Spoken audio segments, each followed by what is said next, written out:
हाँ कर पता चला। अच्छा, सही तरीके से मालूम यहीं पर हुआ है कि आत्मा है क्या, कहाँ रहती है। अच्छा, और साथ ही परमात्मा कौन है उसका भी आपको ज्ञान यहीं पर आकर हुआ है। तो जब हम ये ज्ञान सुनते हैं तो कहीं ना कहीं हमारे मन में क्या प्रश्न उठते हैं कि अभी तक जो हम समझते आ रहे थे, जो हमने सुना था, वो संपूर्ण ज्ञान नहीं था।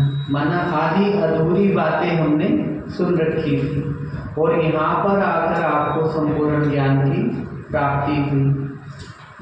तो वो प्राप्ति जो आपने यहाँ की है उससे आप सब संतुष्ट हैं या कोई मन में प्रश्न भी है? संतुष्ट हैं आप सब कि जो बताया गया अभी तक वो सभी सत्य बात आपको बताई गई। तो शिव और शंकर में क्या अंतर दिखा है, क्या अंतर बताया गया है? बताएंगे क्या अंतर बताया गया है, दोनों के बीच क्या अंतर है? कल तो कुछ सुना ना आपने, कल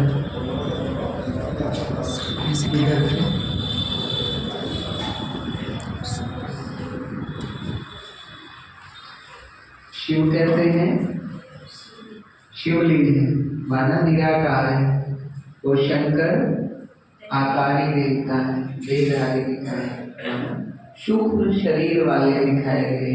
ये अंतर बताया। और कुछ भी अंतर है? देखिए, जब हम मंदिर में देखते हैं तो क्या कहते हैं? शिव शंकर, ये शब्द, या शंकर शिव बोलते हैं। क्या कहा जाता है? शिव शंकर। तो पहले किसका नाम लिया गया? शिव का, बाद में शंकर का। तो पहले कौन आया? शिव आए। इसीलिए शिव को कहा गया है अनादि, कि पूरे ब्रह्मांड में जब कुछ भी नहीं था तो क्या था? सिर्फ शिव थे, इसलिए शिव को अनादि कहा गया।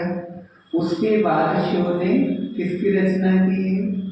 शंकर जी। इसलिए शंकर का नाम भी शिव के बाद लिया जाता है।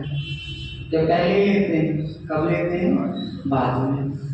और अगर हम मंदिर में एंट्री करते हैं तो पहले क्या दिखाई पड़ता है? शिव की पिंडी, माना शिवलिंग दिखाई पड़ता है। उसके पीछे शंकर जी को बिठाया गया है। यदि हम बात करें भक्ति में तो 12 ज्योतिर्लिंग आप सबने सुना होगा या टीवी के माध्यम से देखे भी होंगे। तो वहां पर क्या दिखाया गया है? क्या दिखाया गया है? शंकर की प्रतिमा या निराकार शिवलिंग दिखाया है। 12 ज्योतिर्लिंगों में निराकार शिवलिंग दिखाया गया है, जिसका मतलब है प्राचीन काल से ही किसकी पूजा होती आ रही है? शिव की पूजा होती आ रही है। और यदि हम अपनी भावनाओं को भी व्यक्त करते हैं, फूल, प्रसाद, जल इत्यादि जो भी चढ़ाते हैं वो पहले कहाँ चढ़ाया जाता है? शिवलिंग पर चढ़ाया जाता है। घर में जब बड़ा बुजुर्ग होता है तो कोई खाना जो परोसा जाता है तो किसको पहले खिलाया जाता है? घर के बड़े। कहते हैं भाई पहले बड़ों को खिलाओ, फिर बच्चे खाते हैं। तो ये हमारी परंपरा से हम देखते आ रहे हैं। तो यहाँ पर सिद्ध होता है कि बड़ा कौन? कई बार कहते हैं कि जो भी हमारे देवी देवता हैं उनमें कौन बड़ा है, किसे हम सबसे उच्च माने, किसे सबसे श्रेष्ठ माने, कौन सबसे बड़ा है? तो कई बार कहाँ पर आकर अटक जाते हैं कि पहले तो हमें यही नहीं पता होता शिव और शंकर में बड़ा कौन है। कई बार हम समझते हैं कि शंकर जी को भी शिव मान बैठे, तो सोचते हैं दोनों एक ही।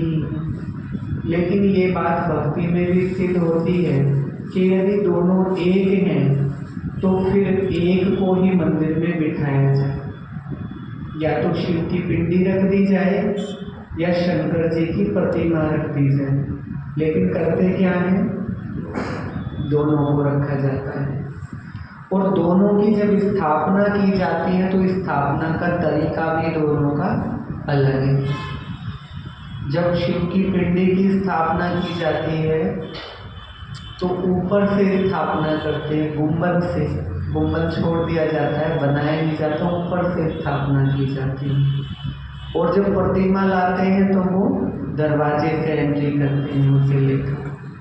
तो दोनों की स्थापना में भी अंतर है, दोनों के